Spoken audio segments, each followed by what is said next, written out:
Welcome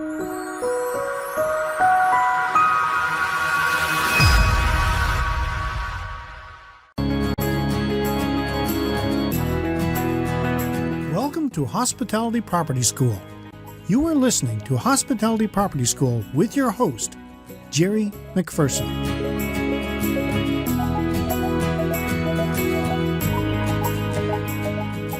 Welcome to another edition of Hospitality Property School. I am your instructor, Jerry McPherson, and today I am going to look at how you can overcome feeling stressed. But first, I have a couple of questions. Are you feeling stressed? Does it feel like there are constant obstructions in your way? Does it seem like you have so much to do that you can't keep them straight? Do you feel like some insane existence is about to sabotage you by preventing your progress? In this podcast, I'm going to share some things to look for. But before I start, I want to encourage anyone who is feeling extremely stressed to check with their doctor. What is it like when you're feeling stressed? You can't keep your thoughts together. Every problem is huge. You feel overwhelmed, anxious, and have trouble sleeping. You might feel like you have the weight of the world on your shoulders. Being stressed can affect you deeply in both mind and emotion.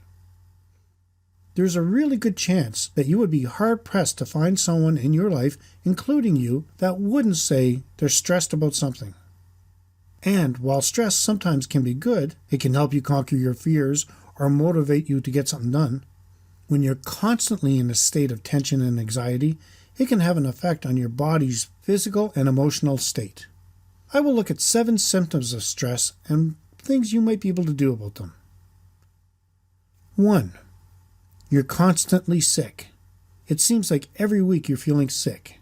If you continually have a cough, sore throat, or fever, you might want to blame your workload and not just your sneezing coworker. When we are under extreme pressure, our bodies secrete a stress hormone called cortisol that can help us short term.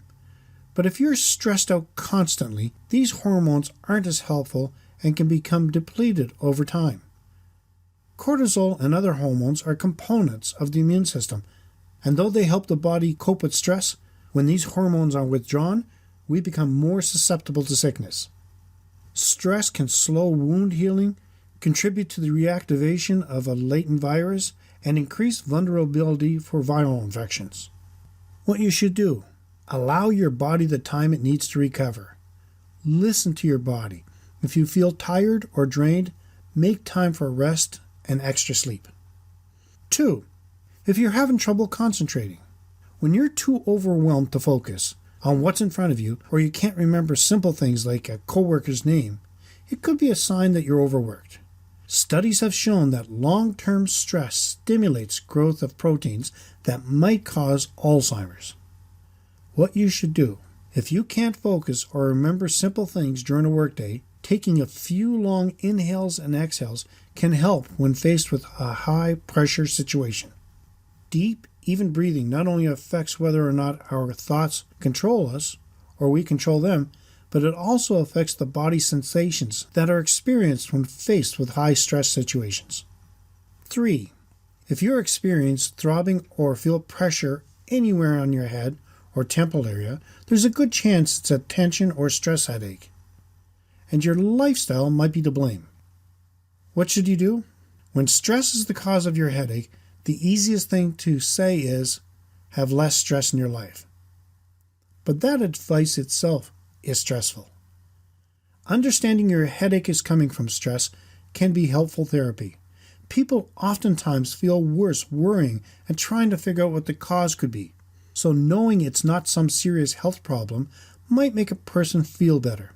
Now keep in mind, if your head pain feels like a migraine headache, the worst headache of your life, or a headache that wakens you from your sleep, those are signs of a dangerous health problem, and you should visit your doctor immediately. Your back and neck are always hurting. If you've got a stiff neck, your lower back is cramped up after a long day of work, or knots in your shoulders, it could be due to your work or personal situation. High levels of stress and tension create discomfort and muscle pain by tightening muscles and causing muscle spasms, which could lead to headaches. What you should do?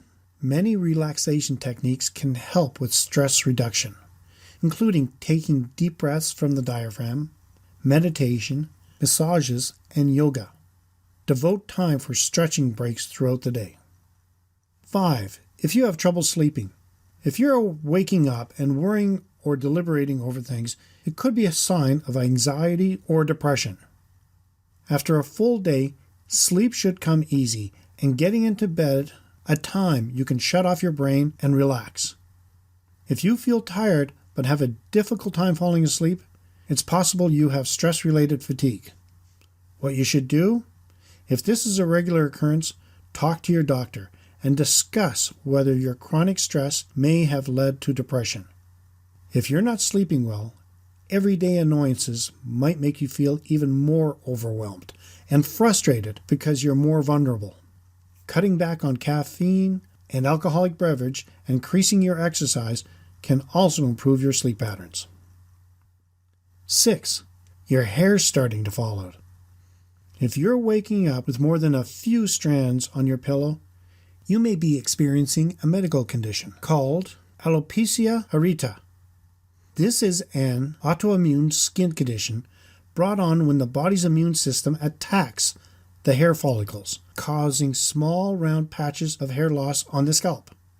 This is not dangerous, but it is likely connected with severe stress. This disease is more likely to occur in young women or adolescent girls. What you should do? This is usually a temporary condition, and your hair will grow back once the stress is minimized. Don't be afraid to call your doctor about what's going on. 7. You're getting urinary tract infections. If you don't take time for bathroom breaks, you could be putting yourself at risk for a urinary tract infection. When people are under increased stress or are working too hard, they sometimes put off going to the bathroom. But that could have huge risk factors. What should you do? Well, this one's a no-brainer. When you feel the urge to go to the bathroom, go to the bathroom. An uncomfortable urinary infection is going to feel way worse than those few minutes you spend trying to crank out your work. Okay, now the next step you should consider is to make a plan and set goals. Most of us know how easy it is to make goals and to be able to see yourself meeting them. But the problem is actually doing it during the daily grind. So how do we overcome this problem? Well, you can start by taking some time and making a mind map. You can do this on your own or as a group in a brainstorming session. So what is a mind map? A mind map is a diagram which represents the thoughts and concepts beginning with a central idea. In order to start a mind map, you will need a whiteboard or a Bristol board, something big to write on. In the center of your board, write your main theme or idea. For example, hotel, bed and breakfast, resort. Then link the related ideas in words or drawings to it through branches. You can add secondary branches and as many sub-branches as necessary to reflect any ideas around the central thought. Keep adding until you cannot think of anything else. Mind maps are great. It encourages you and others to perform radiant thinking or creative thoughts, which is an effective method to improve your understanding and memory through visual illustration of information. Determine your priorities and deadlines, and then put them in a calendar. If you have projects you want to accomplish, determine when you want them completed, and work backwards to establish a realistic timeline, writing all the steps and elements you need to get there. Now you'll be able to see what has to be done, and it might not look as scary. Whenever you can, chunk or batch. Chunking is the process of dividing something into smaller pieces. You can chunk down a job or a project to make actionable steps, and batching, well, here, I'll give you an example of batching. If you're in the habit of sending out thank you cards to your guests for staying, instead of doing them one at a time, Wait until you have a few you'd like to send and do them all together. This can be more effective and save you time. Another important thing to remember is when planning and setting goals, think long term and be patient. Remember the immortal words of Warren Buffett. No matter how great the talent or efforts, some things just take time.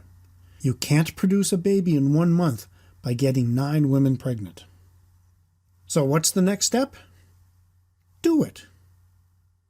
It's never too late to get back on track with your goals. When you break your goals into doable chunks and batch whenever you can, it's easier and more motivating to achieve them. If you have any interesting stories about feeling stressed or overwhelmed, or how you overcame them, and would like to share, or have any questions or feedback, please leave them in the comment section of the show notes. You can find them at keystonehospitalitydevelopment.com/KHDC048. Well, that's it for today's session of Hospitality Property School. We really do appreciate your comments. So if you have any topic ideas, please reach out to us on Facebook at facebook.com/KeystoneHDC, on Twitter at twitter.com/KeystoneHDC, or by email at info@keystonehospitalitydevelopment.com. So, as always, let's work together to put more heads in your beds. Until next time, have a fun day. This session of Hospitality Property School has come to a close. Be sure to subscribe so as not to miss any hospitality property tactics and strategies that will help you find the success you have always dreamed of. And don't forget to rate and review so we can continue to bring you the best content possible. We will see you next time, right here in Hospitality Property School.